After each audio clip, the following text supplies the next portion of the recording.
नमस्कार, मैं अभिषेक कुमार आप सभी का स्वागत करता हूं फोकस स्टडी विद अभी में। तो एलपी टेक्नीशियन के रिगार्डिंग जो आप लोगों का काफ़ी डाउट और ये जो मेडिकल स्टैंडर्ड से लेकर के, ठीक है ना, मैंने 3-4 दिन की जो सीरीज़ रखी है, आपकी क्लासेस भी अभी नहीं चल रही थी 3-4 दिन तक।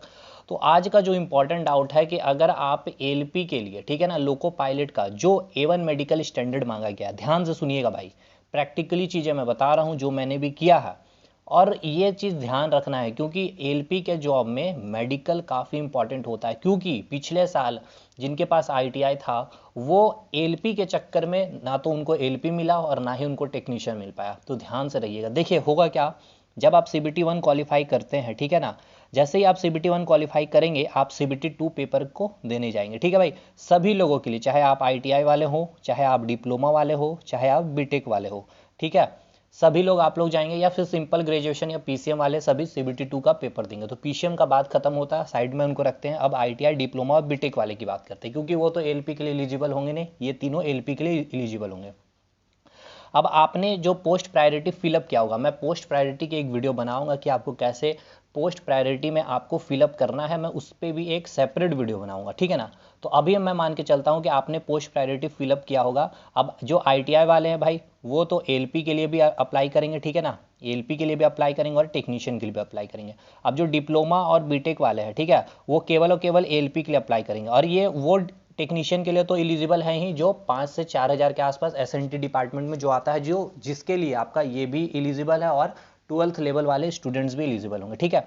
तो आईटीआई वाले के पास क्या है, एलपी भी है, टेक्नीशियन, ये दोनों प्रायोरिटी में फॉर्म फिलअप किए होंगे, और डिप्लोमा बीटेक वाले केवल एलपी को पोस्ट प्रायोरिटी में डाले होंगे। अब देखिए क्या होगा, अगर आप डिप्लोमा और बीटेक वाले हैं, ठीक है भाई, सिंपल सा इनका क्या है फंडा, अगर आप एलपी आपने तो पोस्ट प्रायोरिटी डाला है और आपने क्या किया, साइको का पेपर दिया, ठीक है भाई, आपने साइको का पेपर दिया, आपने साइको क्वालिफाई कर लिया, पांचों टेस्ट, साइको में 5 टेस्ट होता है, मैंने बता रखा है, आप देख सकते हैं, मैंने स्कोर कार्ड के साथ चीज़ें बताई है।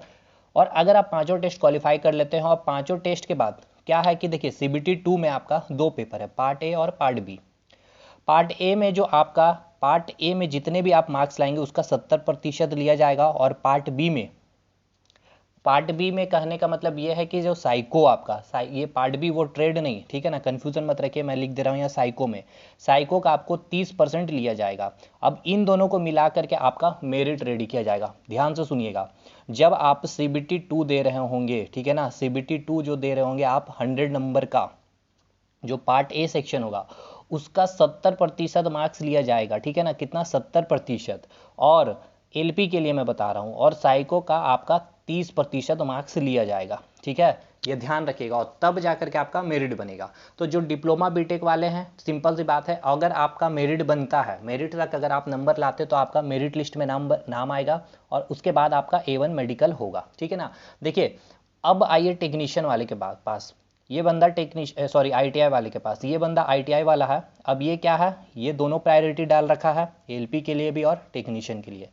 तो अब टेक्नीशियन का आपने CBT 2 का पेपर दे दिया है भाई, ठीक है, पार्ट ए पार्ट बी दे दिया है। अब टेक्नीशियन का अब डायरेक्ट क्या आएगा, मेरिट लिस्ट बनेगा, लेकिन एलपी के लिए अभी आपको साइको का पेपर देना है।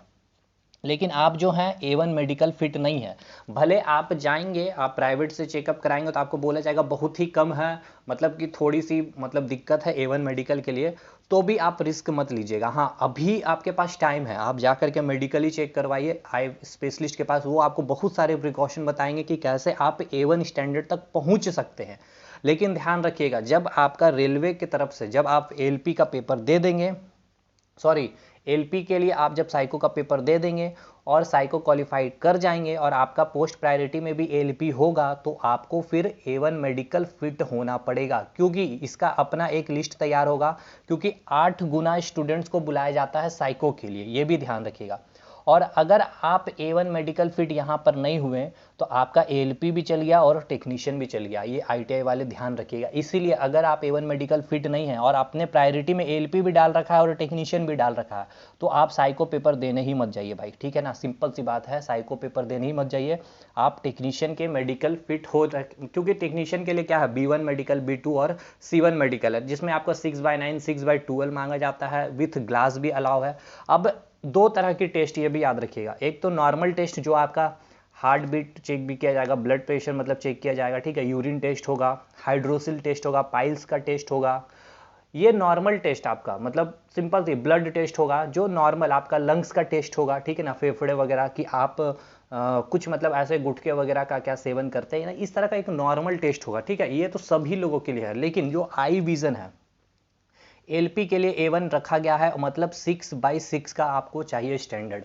और वहाँ देखिए एकदम अंधेरा रूम होगा, एक सर्टेन डिस्टेंस होता है, वो डिस्टेंस मुझे याद नहीं है। आपके पास जो चश्मा आपको दिया जाएगा, ठीक है ना, चश्मा क्या होता है कि एक आंख आपको ढकने के लिए वो चश्मा दिया जाता है, एकदम शटर की तरह वो गिर जाएंगे, और एक आंख से आपको बताना होता है कि सी जो लेटर आपका, ठीक है, ये सी लेटर किधर से कटा हुआ है, ये राइट साइड कटा हुआ है या फिर इधर आपका लेफ्ट साइड कटा हुआ है, इस तरह से आपको पूछा जाएगा।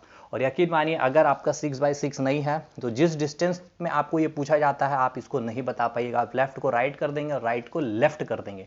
और दूसरा इंपॉर्टेंट, कलर ब्लाइंडनेस, अगर आपको कलर ब्लाइंडनेस है तो भाई एलपी के लिए अप्लाई ही मत करना, जाना ही मत साइको। आप भले आईटीआई वाले हैं, टेक्नीशियन कम नंबर पे आपका सिलेक्शन भी हो जाएगा, ठीक है ना, ये भी याद रखिएगा। एलपी का हालांकि कट ऑफ अधिक ही रहेगा, तो नॉर्मल सी बात है, आपके मार्क्स अच्छे खासे रहेंगे तो आप टेक्नीशियन के लिए आराम से क्वालिफाइड हो जाएंगे। अब देखिए, अब क्या आपको अभी भी डाउट है, मैं क्या बोला आपको, ये बोला हूँ कि अगर आपका A1 मेडिकल नहीं है, ठीक है, अगर आप A1 मेडिकल फिट नहीं है, ये बिल्कुल ऑफिशियली मैं बता रहा हूँ भाई, तो आप आईटीआई वाले हैं। अब देखिए अगर आप डिप्लोमा वाले हैं, ठीक है, और बीटेक वाले हैं, तो आपके पास तो कोई ऑप्शन नहीं, आप A1 मेडिकल फिट नहीं भी हैं और आप अपने मतलब किसी भी प्राइवेट हॉस्पिटल से बना के आपने साइको का पेपर दे दिया, तो जाइए, क्या दिक्कत है, वहाँ पे कुछ नहीं है। शायद वहाँ पर भी देखिए जनरल मैनेजर जो होते हैं, जीएम के पास ऐसी होती है पावर।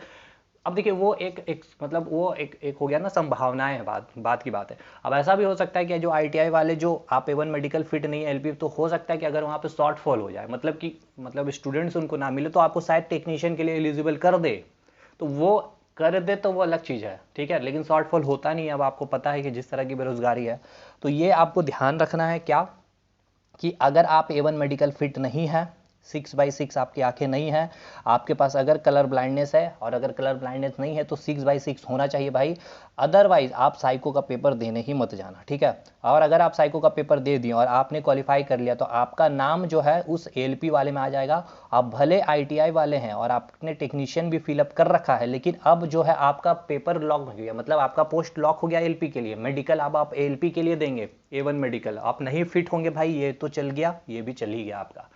तो चीज़ें समझ में आई, कोई डाउट इसके बाद? आई होप आपकी सारी डाउट क्लियर हो गई होगी कि अगर आप एलपी के A1 मेडिकल अगर आप फेल कर जाते हैं तो आपको टेक्नीशियन का पोस्ट आपको नहीं मिल पाएगा, ठीक है। बात की बात है, अगर अब कोई चेंज हो जाए रूल्स, तो वो रेलवे कर दे, वो अलग चीज़ है, वो नहीं पता। अब दूसरी बात ये भी कि 8 गुना स्टूडेंट्स को साइको के लिए बुलाया जाता है, ये भी याद रखिएगा। पिछले बार क्या था, 1.5 मतलब वेटिंग लिस्ट था, अब 1:1 है इस बार, तो कट ऑफ थोड़ी सी हाई ही रहेगी, ये भी ध्यान रखिएगा आप। तो ये भी आपके पास संभावना है। भले अब देखिए, अब जो अभी तक आ रही है, अब अभी न्यू नोटिफिकेशन आएगी, उसमें कुछ चेंजेस किया जाएगा, वो अलग बात है, बट यही चीज़ें है और यही चीज़ें चलेगी भी, ठीक है भाई। नॉर्मल मेडिकल मैंने बता दिया, आपका बीपी चेक होगा, लंग्स वगैरह, तो ये सब क्या है ना कि उस समय जब मेडिकल कराने आते हो तो उस समय भी थोड़ा नर्वसनेस के कारण ये सब भी थोड़ा सा मतलब प्रॉब्लम हो जाता है। आपकी यूरिन भी टेस्ट हो जाएगी, उसकी पीएच वैल्यू भी चेक की जाएगी। तो ये भाई मैंने बता दिया है, और मैंने आई विज़न के लिए बताया कि भाई इधर उधर गड़बड़ी नहीं, अभी जाइए डॉक्टर से सलाह मशवरा करिए, वो बता देंगे किस तरह से आप प्रिकॉशन ले सकते हैं, नहीं ले सकते हैं। उस दौरान आपके पास 4-5-6 महीना भी जो भी है, अगर उसमें आपकी इंप्रूवमेंट हो गई तो अच्छी बात है, ठीक है।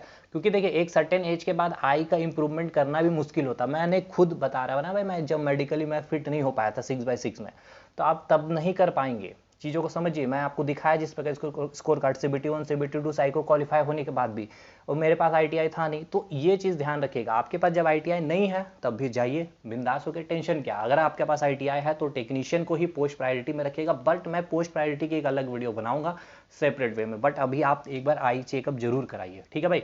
तो चलिए, सबसे पहले आई थिंक आपका सब कुछ डाउट क्लियर हो गया होगा, नहीं भी है तो कमेंट करिए, और कोई डाउट होगा तो भी। और साइंस के लेक्चर, इंजीनियरिंग ड्राइंग के लेक्चर मंडे से आपकी मिलनी स्टार्ट हो जाएगी। मिलेंगे अगले वीडियो में, तब तक के लिए धन्यवाद।